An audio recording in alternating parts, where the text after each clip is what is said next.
Hello everyone, welcome to honest allies academy. उम्मीद करता हूँ आप सभी अच्छे होंगे और आप लोग की तैयारी भी काफ़ी ज़बरदस्त और काफ़ी शानदार तरीके से चल रही होगी।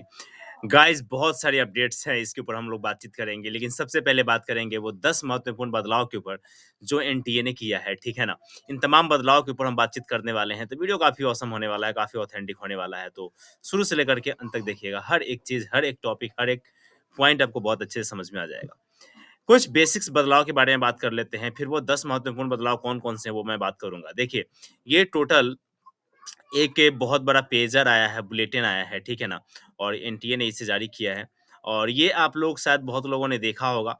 लेकिन जो इसमें मैं इन्फॉर्मेशन आपको शेयर करने वाला हूँ, शायद वो इन्फॉर्मेशन आपने अभी तक इसमें नहीं देखा होगा, ठीक है ना? तो हम उन तमाम इन्फॉर्मेशन के ऊपर बातचीत करेंगे, ताकि आपके पास कोई कन्फ्यूज़न ना रहे, ठीक है ना? आप हर एक पॉइंट को बहुत अच्छे से समझ सकते हैं और कोई भी आपके पास प्रॉब्लम नहीं होगा, कोई भी आपके पास इश्यू नहीं होगा, इसको जानने के बाद, ठीक है? तो गाइज़, मैंने बहुत बार आपको ये बोला हुआ है कि एग्ज़ामिनेशन के रिगार्डिंग जो मैंने 2 वीडियो पब्लिश किए थे, बहुत ट्रोल किया गया बच्चों के द्वारा, लोगों के द्वारा और जो भी यूट्यूबर्स हैं उनके द्वारा और ये भी कहा गया है कि देखो भाई, तुम झूठ बोल रहे हो, ऐसा नहीं होने वाला है, नहीं आएगा, 2 एग्ज़ामिनेशन एक साथ मर्ज होगी। लेकिन ये पहला चैनल है अनस्टेबलाइज़ के लिए, पहला चैनल है जिसने आपको बताया कि आपका एग्ज़ामिनेशन जो है मर्ज नहीं होगा और दिसंबर का नोटिफ़िकेशन अलग आएगा और जून 2022 का नोटिफ़िकेशन अलग आएगा। हालाँकि ये सारी बातें मैंने किया हुआ है, बस एक रिमाइंडर के तौर पे बता रहा हूँ। तो यहाँ पे देखिए, फाइनली दिसंबर 2022 का नोटिफ़िकेशन अलग आया, जो कि आप सभी को पता है, ठीक है ना? और यहाँ पे डेट मेंशन किया गया, जो भी डेट मैंने आपको बताए थे कि देखो 30 से लेकर के 28 से लेकर के 31 दिसंबर के बीच में किसी भी दिन आपका नोटिफ़िकेशन जारी हो सकता है। तो 28 को मैंने वीडियो बनाया था और 29 को यहाँ पे नोटिफ़िकेशन रिलीज़ कर दिया गया और मैंने पिछले प्रीवियस वीडियो में बताया था कि 15 से लेकर के 17 जनवरी तक आपका फॉर्म फिलिंग होगा और फाइनली वही हुआ। 15 से लेके 20 जनवरी तक आपका फॉर्म फिलिंग होगा। तो 17 जनवरी तक, 18 जनवरी से लेकर के और 20 जनवरी तक आपका इसमें करेक्शन का ऑप्शन दिया गया है, ठीक है ना? तो इस चीज़ को आपको ध्यान में रखना है। फ़ी वगैरह के बारे में थोड़ा बता दूँ तो 1100, 500 और ₹275 जो कि आपको पता होना चाहिए। और ये है इम्पोर्टेंट से डेट्स जिसको आपको याद रखना है कि मैंने आपको बताया था कि फर्स्ट ऑफ वीक जो होगा फ़ेब का, ठीक है ना? उसमें आपको क्या देखने को मिलेगा, तो आपको बहुत सारी चीज़ें देखने की मिलेंगी और उसमें से मैंने आपको बताया था कि एग्ज़ामिनेशन का जो डेट है और जो एग्ज़ाम आपका होगा, वो आपका फ़ेब के लास्ट वीक में जाएगा, जो कि फाइनली वैसा ही हुआ है, लास्ट वीक में आपका एग्ज़ामिनेशन चला गया है, ठीक है ना? जो एग्ज़ामिनेशन है, जो आपका 180 मिनट 3 घंटे का एग्ज़ामिनेशन होता है, फर्स्ट शिफ्ट, सेकंड शिफ्ट दोनों इसमें मेंशन है और एडमिट कार्ड आपको इस बार लग रहा है ऐसा कि 10 दिन पहले आपको देखने को मिलेगा। तो ये था बेसिक इन्फॉर्मेशन जो कि आपको पता चल गया होगा। अब इसमें हम 10 महत्वपूर्ण बदलाव कौन-कौन से बातचीत करने वाले हैं, अब उसके ऊपर हम लोग बातचीत कर लेते हैं। देखो गाइज़, इसमें 10 बदलाव जो हमारे इम्पोर्टेंट जो इसमें हमने देखे हैं, वो ये है, पहला बदलाव ये है कि जेआरएफ का जो एज लिमिट था ना, ये जेआरएफ के लिए जो एज लिमिट था, उसके ऊपर हम लोग बातचीत करेंगे कि जेआरएफ के लिए एज लिमिट क्या कर दिया गया है। पहले जो एग्जामिनेशन मर्जर हो रहा था, ठीक है ना? तो एग्जामिनेशन मर्जर में बहुत सारी चीज़ें की जा रही थी, लेकिन फाइनली कुछ चीज़ें ऐसी हुई हैं कि जिससे हाँ, हम देखेंगे कि जो जेआरएफ है, ठीक है ना? तो जे जेआरएफ में हम ये देखेंगे कि आखिरकार एज लिमिट क्या है, ठीक है ना? तो एज लिमिट के ऊपर हम लोग बातचीत करेंगे कि एज लिमिट 30 है या 31 है या अदर कोई मेंशन किया गया है, क्योंकि जब एग्जामिनेशन मर्ज किया गया था आपका जून 2022 वाला और दिसंबर 2021 वाला जब एग्ज़ाम मर्ज किया गया था, तो उस समय एज लिमिट के ऊपर बहुत सारी बातें कही गई थी। तो हम इसमें फाइनली बातचीत करेंगे कि क्या-क्या चीज़ें होने वाली हैं, ठीक है ना? तो ये सारी चीज़ें हम लोग देखेंगे ताकि तो पहला हम लोग बात करेंगे जेआरएफ के ऊपर और जेआरएफ में एज लिमिट के ऊपर बातचीत करेंगे।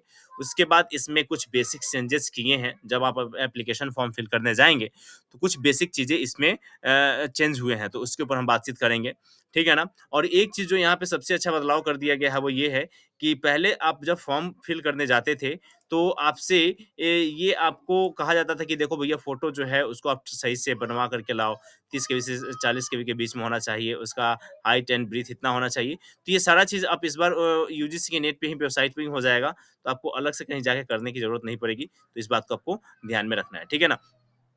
उसके बाद एज लिमिट हो गया जेआरएफ के लिए, नेट की एज लिमिट के ऊपर बात करेंगे। उसके बाद सब्जेक्ट में कुछ बदलाव आए हैं, उसके ऊपर बातचीत करेंगे। पेपर 1 में क्या बदलाव आया है, उसके ऊपर बातचीत करेंगे। तो बहुत सारे इसमें बदलाव होने वाले हैं, तो उसके इस तमाम बदलाव के ऊपर आज हम बातचीत करने वाले हैं, ठीक है ना?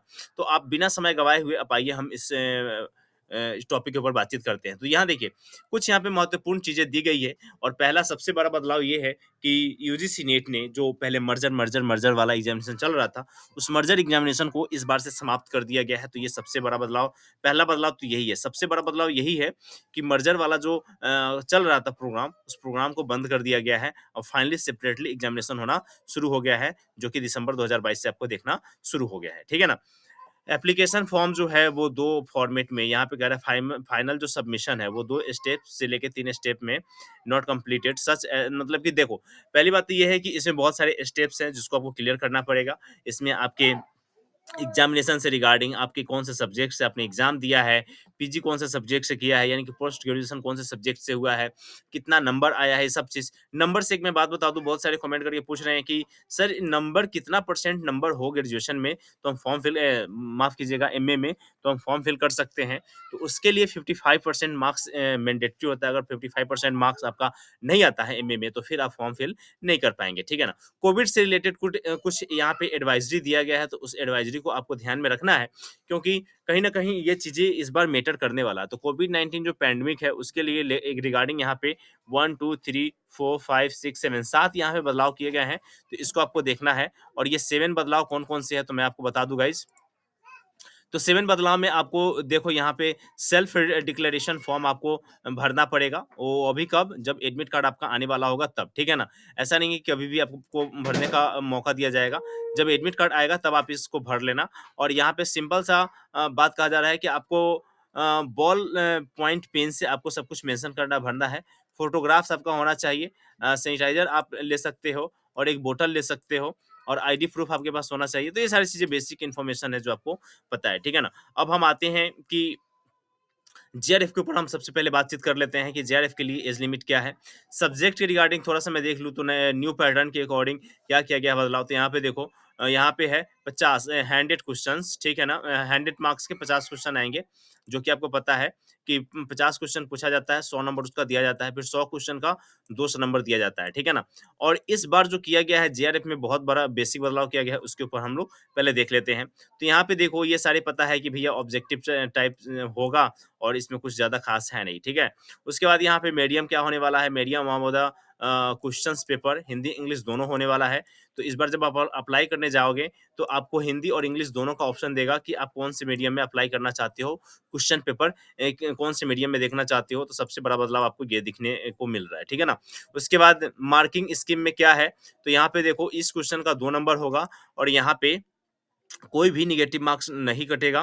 तो ये भी एक बदलाव किया गया है क्योंकि बहुत सारे लोग ऐसे कह रहे थे कि इस बार से नेगेटिव मार्किंग अप्लाई होने वाला है, तो नेगेटिव मार्किंग नहीं होगा, इसको आपको ध्यान में रखना है, ठीक है ना?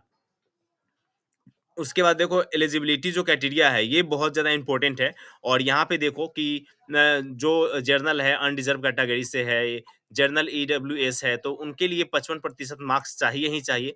अगर इतना नंबर नहीं है तो आप एलिजिबल नहीं हो पाएँगे फॉर्म फिल करने के लिए, तो ये भी देख लीजिए। उसके बाद यहाँ पे कहा जा रहा है कि जो ओबीसी नॉन क्रीमी लेयर में है, एससी हैं, एसटी है, पीडब्ल्यूडी हैं और थर्ड जेंडर कैटेगरी से हैं, उनको 50% नंबर चाहिए ही चाहिए, ठीक है ना?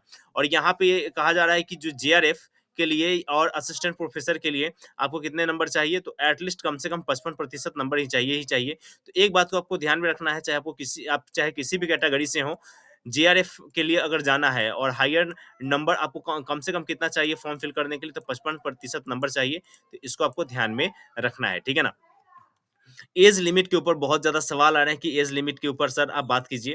तो एज लिमिट के ऊपर हम बातचीत करेंगे। तो एज लिमिट के ऊपर हम दिखा देते हैं। तो यहाँ पे देखिए एज लिमिट क्या दिया गया है। कह रहा है कि देखो भैया जो एज लिमिट है इसमें जो मेजर चेंजेस किए गए हैं। पिछले बार जब आपने देखा होगा तो एज लिमिट में गाइज़ आपको 31 ईयर दिखा होगा, ठीक है ना? 31 साल दिखा होगा लेकिन इस बार जो एज लिमिट है उसमें 30 साल कर दिया गया है और कहा जा रहा है कि जो जीआरएफ आपको अगर लेना है तो भैया आप 30 साल से ज़्यादा एज के नहीं होने चाहिए, ठीक है ना? अगर 30 साल आपका पूर्ण रहा है फर्स्ट ऑफ डे मंथ से और 1/2/2023 से अगर आपका 30 साल मतलब कि उससे पहले 30 साल नहीं पूरना चाहिए। इस दिन तक अगर 30 साल पूर रहा है तब तो आप एलिजिबल हो सकते हैं जेआरएफ के लिए। अगर इसके बाद होगा तो आप एलिजिबल नहीं होंगे, जेआरएफ का फॉर्म फिल नहीं कर पाएँगे, तो इसको आपको ध्यान में रखना है। मीन्स पहले जो था कि 31 साल तक के बच्चे जेआरएफ के लिए फॉर्म फिल कर सकते थे, तो अब ये सारी चीज़ें हटा दिया गया है आयोग के द्वारा और अब आप एलिजिबल नहीं हो पाएँगे। पहले ये कहा जा रहा था कि देखो भैया हमने 2 एग्ज़ामिनेशन मर्ज किए हैं, इसकी वजह से हम आपको एज में है वो रिलैक्सेशन देंगे, ठीक है ना? एज में रिलैक्सेशन दे देंगे, लेकिन एज में रिलैक्सेशन नहीं मिला है। इस बात को आपको ध्यान में रखना है कि जो भी एज रिलैक्सेशन है, वो बहुत कम चंद लोगों को ही मिला हुआ है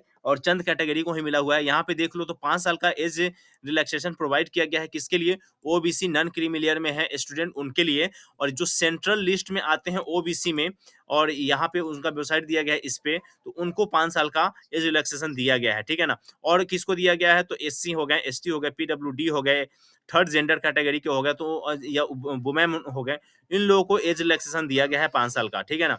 तो ये सारी चीज़ें आपको ध्यान में रखना है। इसके अलावा जो ईडब्ल्यूएस हो गया उनको नहीं मिला हुआ है, जो अनरिज़र्व कैटेगरी से हैं उनको नहीं मिला हुआ है, यानी कि रिज़र्व कैटेगरी में जो भी हैं उनको 30 साल और 5 साल और मतलब कि मान लीजिए 35 साल के आस-पास तक का आपको मिल गया है कि आप फॉर्म फिल कर सकते हो और जीआरएफ वगैरह आप ले सकते हो। और यहाँ पे देखो फिर एक बात और कहा गया है कि अगर आप नेट एग्ज़ाम दे रहे हो, तो नेट के लिए कोई एज रिलैक्सेशन की ज़रूरत नहीं है। आप जितने साल के भी हो आप उसका फॉर्म फिल कर सकते हैं और उसके लिए कोई लिमिटेशन नहीं है। तो यहाँ पे देखिए अपर लिमिट क्या है असिस्टेंट प्रोफेसर के लिए तो कोई लिमिट नहीं है, no upper limit UGC NET के लिए, असिस्टेंट प्रोफेसर के लिए। लेकिन यहाँ पे जेआरएफ के लिए एज लिमिट लगा के दिया गया है 30 साल, तो ये बहुत बड़ा बदलाव किया गया है इस बार जिसको आप ध्यान में रखेंगे। क्योंकि कहीं न कहीं आयोग ने पिछले 2 बार से कहा था कि देखो मैं दूँगा, इस लिमिट में बढ़ाऊँगा, लेकिन फाइनली मतलब कि वो कहा जाता है ना कि हाँ भैया हम सुधरेंगे नहीं, तो वही वाली बात है कि एज लिमिट नहीं बढ़ाया गया है, सेम ही रखा गया है एज़ इट इज़ जो पहले से चला आ रहा था। यहाँ पे रिजर्वेशन प्रोसेस के बारे में बात किया जा रहा है जो कि पहले आपके नोटिफिकेशन में नहीं देखने को मिलेगा। तो कहा जा रहा है कि 15% सीट जो ऐसे हैं जो एससी कैटेगरी के लिए रिजर्व हो जाएँगी। 7.5% सीट ऐसे हैं जो शेड्यूल्ड ट्राइब के कैंडिडेट्स हैं उनके लिए रिजर्व हो जाएगा। 27% सीट ऐसे हैं जो अदर बैकवर्ड क्लासेस जो नॉन क्रीमी लेयर में आते हैं उनके लिए जो as per the central list के अकॉर्डिंग आते हैं उनको यहाँ पे रिजर्वेशन मिल जाएगा 27% और 10% तो आपको पता है कि ईडब्ल्यूएस यानी कि जर्नल यहाँ पे इकोनॉमिकली वीकर सेशन जो होता है जनरल क्लासेस में वो उनके लिए यहाँ पे ये मिला हुआ है और 0.5% जो सीट्स हैं वो मेंशन किया गया है कि जो पर्सन डिसेबिलिटीज हैं पीडब्ल्यूडी में आते हैं उनको मिलेगा जो 40% से ज़्यादा डिसेबिलिटीज में आते हैं उनको ही मिलेगा तो 0.5%, ठीक है ना? नहीं पॉइंट नहीं है, जीरो जीरो 5%, 5% के आसपास। तो इतने ज़्यादा तो रिजर्वेशन में चले जाएँगे और जो बच जाएगा, उसमें आपको मिलेगा जो जनरल कैटेगरी, अनरिज़र्व कैटेगरी से हैं, उनको मिलेगा। तो ये बहुत बड़ा बदलाव है। यहाँ पे अदर बैकवर्ड क्लासेस में अगर आप फॉर्म फिल कर रहे होंगे और नॉन क्रीमी लेयर में आते हैं तो सेंट्रल लिस्ट के अकॉर्डिंग आप अदर बैकवर्ड क्लासेस में अवेलेबल है और national commission of backward classes जो है उसके वेबसाइट पे आपको जा करके आपको चेक करना पड़ेगा, रजिस्टर करना पड़ेगा और कैंडिडेट जो है वो अपना लिस्ट मेंशन करेंगे तभी जा करके इसका लाभ उठा पाएंगे, अदरवाइज वो लाभ नहीं ले पाएंगे। और इकोनॉमिकली वीकर सेशन जो है उनको भी रिसेंट फाइनेंशियल ईयर का उनको इकोनॉमिकली वीकर सेशन का उनको देना पड़ेगा सर्टिफिकेट, ठीक है ना? तो ये सारी चीज़ें दी गई है जिसको आपको ध्यान में रखना है। जो प्रोविज़न रिलेटेड और पर्सन डिसेबिलिटीज़ हैं, उनके लिए भी कहा गया कि जो 40% से ज़्यादा हैं, उन्हीं को मिलेगा, अदरवाइज़ नहीं मिलेगा। तो ये सारे महत्वपूर्ण बदलाव है जिसको आपको देखना है, आपको ध्यान में रखना है। इंस्ट्रक्शन क्या है एप्लीकेशन फॉर्म फिल करने का? तो यहाँ पे आपको बता दिया गया है कि देखो भैया फॉर्म जो भरने का तरीका है, उसमें बहुत सारे बदलाव किए गए हैं।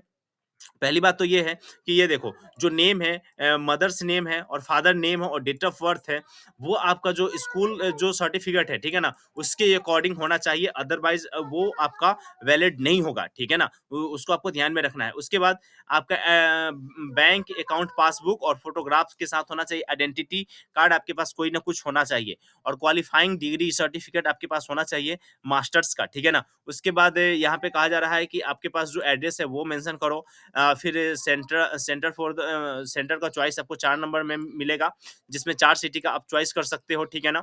फॉर एग्ज़ाम्पल अगर आप उत्तर प्रदेश से हो, दिल्ली से हो, तो दिल्ली में आप 4 सेंटर चूज़ कर सकते हो कि कहाँ-कहाँ आप जा कर के दे सकते हो। और उसके बाद नेट का जो कोड है वो आपको यहाँ पे दे देगा। उसके बाद पोस्ट ग्रेजुएशन में जो आपका सब्जेक्ट है वो आपका अपेंडिक्स से 4 में आएगा, उसको आपको ध्यान में रखना है। पोस्ट ग्रेजुएशन में जो कोर्स आपने किया है उसको ध्यान में रखना है, और कैटेगरी सर्टिफ़िकेट भी आपको देना पड़ेगा। ये जो जैसे कि एससी कैटेगरी के जो पर्सन है उनके पास सर्टिफ़िकेट होना चाहिए कि वो एससी से हैं, एसटी से हैं, चाहे ओबीसी से जो है नॉन क्रीमी में है उनके पास होना चाहिए। इकोनॉमिकली जो वीकर सेक्शन में है उनके पास सर्टिफ़िकेट होना चाहिए। जो पर्सन विथ डिसेबिलिटीज़ है उनके पास सर्टिफ़िकेट होना चाहिए। तो ये सारे सर्टिफ़िकेट आपके पास होने चाहिए, और email address and mobile number तो सबके पास होता है। और फॉर्म जो होना चाहिए, ज माफ़ कीजिएगा, जो आपका फ़ोटो होना चाहिए वो जेपीजी या जेपीईजी फॉर्मेट में होना चाहिए, ठीक है ना? तो ये सारी चीज़ें आपको ध्यान में रखना है गाइज़, ओके? उसके बाद आप ऑनलाइन जा कर के आप अपना फ़ी पेमेंट कर सकते हो, और पेमेंट के रिगार्डिंग मैंने आपको पहले ही बता दिया है, और एक बार और मैं लास्ट में बता दूँगा कि कितना ज़्यादा पेमेंट वगैरह के ऊपर बातचीत किया गया है, वो सारी चीज़ें। अब यहाँ पे बताया जा रहा है कि देखो आपको फॉर्म फिल कैसे करना है, वो सारी चीज़ें यहाँ पे दी गई है। तो ये सारी चीज़ें तो मैं आपको अभी नहीं बता पाऊँगा, क्योंकि वो कहीं न कहीं एक प्रैक्टिकल टाइप का हो जाएगा, और वो आपको सब कुछ पता होगा, तो यहाँ पे मैं टाइम वेस्टेज नहीं करूँगा, और अदर बदलाव के ऊपर मैं बातचीत कर लेता हूँ, ठीक है ना?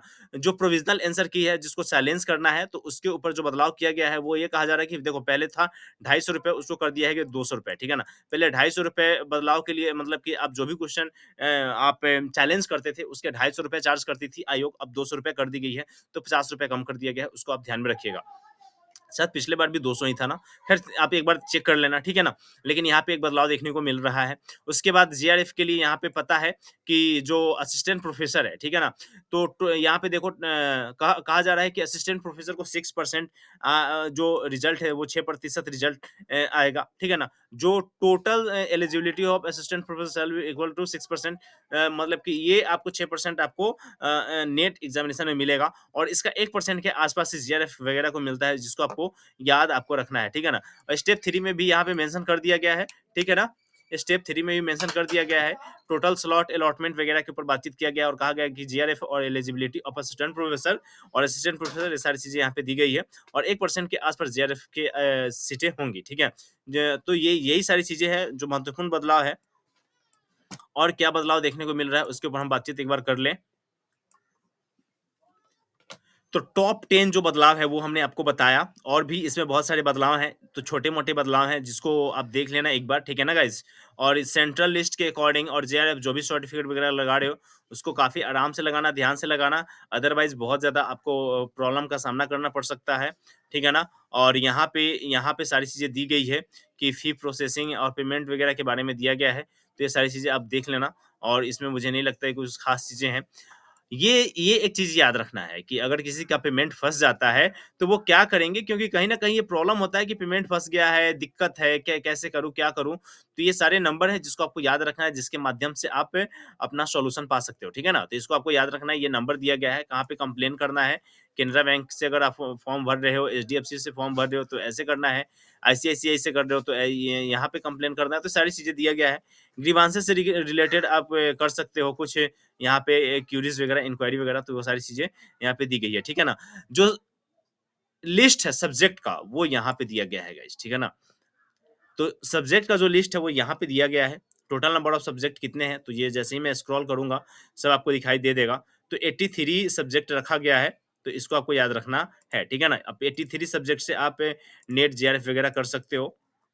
जो कि बहुत अच्छी बात है। ये सारे सेंटर्स हैं, तो ये सेंटर्स भी आप देख सकते हो, हर जगह बहुत सारे सेंटर बनाए गए हैं, तो ये सेंटर के ऊपर मैं ज़्यादा ध्यान नहीं दूँगा। लेकिन एक बात है, पिछली बार जो सेंटर नहीं था, वो सारे इस बार सेंटर बना दिए गए हैं, वहाँ पे भी सेंटर बना दिए गए, छोटे-छोटे जगह पे भी सेंटर डाल दिए गए हैं नेट नेट के द्वारा, एनटीए के द्वारा, तो ये सारी चीज़ें आपको याद रखना है।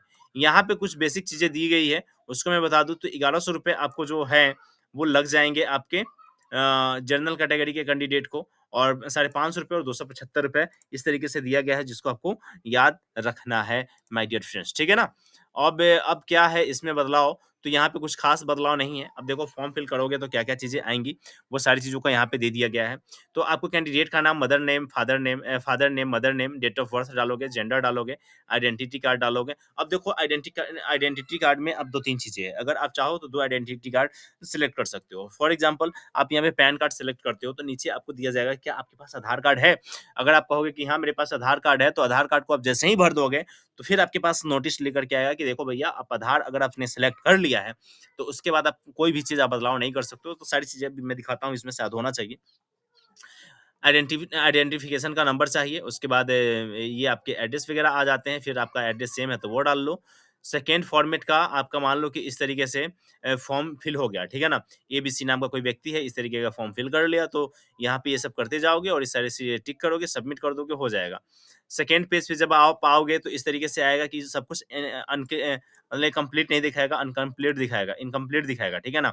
तो इनकम्प्लीट वाले पे जैसे ही यहाँ पे एप्लीकेशन फॉर्म पे क्लिक करोगे तो बढ़ता जाएगा और इस तरीके से आओगे तो डिटेल्स भरना यहाँ से शुरू कर दोगे, ठीक है ना? तो ये सारी चीज़ें हैं जहाँ पे यहाँ पे सब कुछ दे दिया गया है, तो आपको दिक्कत नहीं होगा। जो मैं बात कर रहा था, वो आपसे पॉइंट यहाँ पे है, ठीक है ना? जो ये सबसे बड़ा बदलाव किया गया है, पहले एक आइडेंटिफ़िकेशन से काम चल जाता था, अब 2 आइडेंटिफ़िकेशन आपको यहाँ पे लगाना पड़ेगा और यहाँ पे देखो कहा जा रहा है क्या?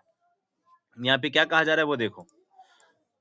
कहा जा रहा है कि देखो भैया आवेदन की संख्या रहेगी और यहाँ पे कहा जाएगा कि क्या आधार कार्ड जो है, आधार डिटेल्स है वो आप अपनी मर्ज़ी से देना चाहते हैं। अगर आप देना चाहते हैं तो इस पे क्लिक कर देना कि मैं अपनी स्वेच्छा से सारा विवरण वगैरह देना चाह रहा हूँ और इसके लिए वो आपकी पहचान को स्थापित किया जा सकता है तो इस पे क्लिक कर लेना। नहीं देना चाहते हो तो इस पे क्लिक कर लेना, ठीक है ना? आधार कार्ड पे मेरी जानकारी वही नहीं है जो आवेदन पत्र पे दी गई है, तो इस पे क्लिक कर लेना। ये नहीं कि किसी पे क्लिक कर लेना, पढ़ के करना। तो मैं तो कहूँगा कि ये फर्स्ट वाला पॉइंट चूज़ करना, ठीक है? और उसके बाद भर लेना। लेकिन एक बात आप ध्यान देना कि आधार कार्ड में जो आपका नाम है, जो आपका डेट ऑफ बर्थ है, जो आपके फादर का नाम है, सेम नाम इसमें होना चाहिए। अगर उस तरीके से नहीं है तो आपको एग्ज़ामिनेशन देने में बहुत परेशानी हो जाएगी। नहीं तो आप आधार डिटेल्स नहीं देना चाहते हो तो इस पे आप क्लिक कर देना, ये वाले पॉइंट पे और आप अपना आधार डिटेल्स छोड़ देना, मत देना, ठीक है ना? आधार डिटेल्स नहीं देना चाहते हो तो इस पे क्लिक करना, आधार डिटेल्स देना चाहते हो तो इस पे क्लिक करना, ठीक है guys? I think more than sufficient है। समझ गए होंगे आप और इस तरीके से आएगा फिर आप यहाँ पे पेमेंट करोगे एंड देन पेमेंट करने के बाद आपका सब कुछ फाइनली सबमिट हो जाएगा, ठीक है ना? उसके बाद बैंक सेलेक्ट कर लेना है, पेमेंट करना है और इस तरीके से आपका पूरा फॉर्म फिल होकर के आ जाएगा। Okay guys? तो यही सारी चीज़ें थी, यही सारे मेन बदलाव थे जो मैंने आप सबके साथ डिटेल्स में बातचीत की है। इसके अलावा कोई भी जानकारी हो, कोई भी क्वेश्चन हो, कोई भी क्वेरी हो तो कमेंट बॉक्स में आप कमेंट करके पूछ लीजिएगा, आपको उसका आंसर मिल जाएगा। Okay guys?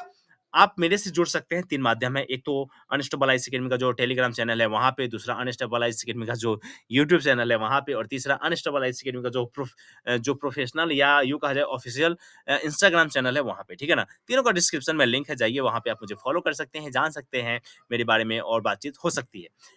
एक बहुत बड़ा अनाउंसमेंट है जो लास्ट में मैं करूँगा। अब ये बड़ा अनाउंसमेंट गाइज़ ये है कि बहुत जल्द आप सभी के लिए हो सकता है 5 या 6 जनवरी से आप सभी के लिए पेपर 1 का क्लासेस लॉन्च कर दिया जाए, ठीक है ना? अब 2-3 प्लेटफ़ॉर्म है। पहला प्लेटफ़ॉर्म तो यूट्यूब होगा, जिस पे लॉन्च होगा और दूसरा होगा अनस्टेबल आईसी अकेडमी का जो एप्लीकेशन फॉर्मेट जो बन रहा है, उस पे क्लासेस आएँगी। तो ये पेपर 1 का क्लासेस आएगा, जिसमें आप बहुत अच्छा नंबर पा सकते हो। गारंटी के साथ आप 70 से 80 नंबर तो पा ही लोगे, ठीक है ना?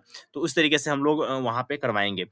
मतलब कि आप अच्छा खासा नंबर पा सकते हो, बस इतना जान लो। पेपर 1 आने वाला है और एक बार और टाटा बाय-बाय करते हैं हम लोग 2022 को और कल से हम लोग अपने नए जीवन में नई उम्मीद, नई किरणों को लाते हैं और अपकमिंग लाइफ़ के लिए नए साल का अब चंद आवर्स में समाप्ति हो जाएगा पुराने साल का और चंद आवर्स में नए साल की शुरुआत होने वाली है। तो एडवांस में अनस्टेबल आईसी अकेडमी की जो भी फैमिली है, जितने भी लोग हैं जो देख रहे हैं, जो सब्सक्राइब किए हैं उनको भी, जो सब्सक्राइब नहीं किए हैं उनको भी, सभी लोगों को दिल से अपकमिंग ईयर का बहुत सारी बधाइयाँ और आपके जीवन में नई उम्मीदें आएँ, नई पहचान बनाएँ आप लोग और आप अपने ड्रीम्स को पूरा करें। यही हमारी तमन्ना, यही हमारी ख्वाहिश है और यही ईश्वर से हमारी दुआ है। इस वीडियो में बस इतना ही एवरीवन, मिलते हैं नेक्स्ट वीडियो में और हो सकता है तो कल एक छोटा-सा क्लिप हो सकता है लाइव आकर के हम लोग बातचीत करेंगे। तो पढ़ाई के ऊपर बातचीत करेंगे कि कैसे टारगेट करें 2023 को और किस तरीके से बनाएँ सुनहरा साल, ठीक है ना? कैसे बनाएँ 2023 को अपने जीवन का सबसे बेहतरीन साल, तो इसके ऊपर हम लोग बातचीत करेंगे कल की वीडियो में। तो वो लाइव ही वीडियो आएगा, तो आप लोग उसमें जॉइन कर सकते हैं, अगर आपकी मर्ज़ी हो तो। ठीक है ना? तो इस वीडियो में बस इतना ही, मिलते हैं नेक्स्ट वीडियो में, तब तक के लिए जय हिंद गाइज़। वीडियो अच्छी लगे तो लाइक, रिव्यू एंड शेयर करना मत भूलिएगा और चैनल पे नए हैं तो सब्सक्राइब ज़रूर कर लीजिएगा।